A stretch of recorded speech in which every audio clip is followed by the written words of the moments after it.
अभ्यास का महत्व। प्राचीन समय में विद्यार्थी गुरुकुल में रहकर ही पढ़ा करते थे। बच्चे को शिक्षा ग्रहण करने के लिए गुरुकुल में भेजा जाता था।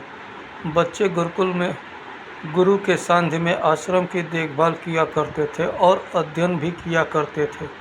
वरदराज को भी सभी की तरह गुरुकुल भेज दिया गया। वहाँ आश्रम में अपने साथियों के साथ घुलने मिलने लगा, लेकिन वह पढ़ने में बहुत ही कमज़ोर था। गुरुजी की कोई भी बात उसके बहुत कम समझ में आती थी। इस कारण सभी के बीच वह उपहास का कारण बनता है। उसके सारे साथी अगली कक्षा में चले गए, लेकिन वो आगे नहीं पढ़ पाया।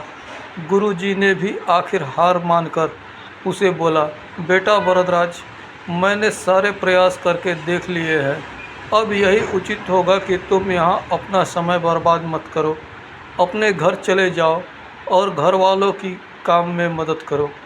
वरदराज ने भी सोचा कि शायद विद्या मेरी किस्मत में नहीं है, और भारी मन से गुरुकुल से घर के लिए निकल गया। दोपहर का समय था। रास्ते में उसे प्यास लगने लगी। इधर उधर देखने पर उसने पाया कि थोड़ी दूर पर ही कुछ महिलाएं कुएं से पानी भर रही थी। वह कुएं के पास गया। वहाँ पत्थर पर रस्सी के आने जाने से निशान बने हुए थे। तो उसने महिलाओं से पूछा, यह निशान आपने कैसे बनाए? तो एक महिला ने जवाब दिया, बेटे, यह निशान हमने नहीं बनाए। यह तो पानी खींचते समय इस कोमल रस्सी के बार बार आने जाने से ठोस पत्थर पर भी ऐसे निशान बन गए हैं। वरदराज सोच में पड़ गया। उसने विचार किया कि जब एक कोमल से रस्सी को बार बार आने जाने से एक ठोस पत्थर पर गहरे निशान बन सकते हैं, तो निरंतर अभ्यास से मैं विद्या ग्रहण क्यों नहीं कर सकता। वरदराज ढेर सारे उत्साह के साथ वापस गुरुकुल आया और अथक कड़ी मेहनत की। गुरुजी ने भी खुश होकर भरपूर सहयोग किया।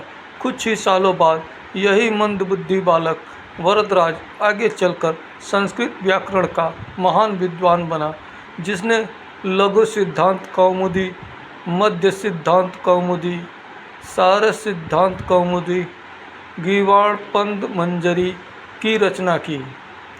दोस्तों, अभ्यास की शक्ति का तो कहना ही क्या है। यह आपके हर सपने को पूरा करेगी। अभ्यास बहुत ज़रूरी है, चाहे वो खेल में हो या पढ़ाई में या किसी और चीज़ में। बिना अभ्यास के आप सफल नहीं हो सकते हो।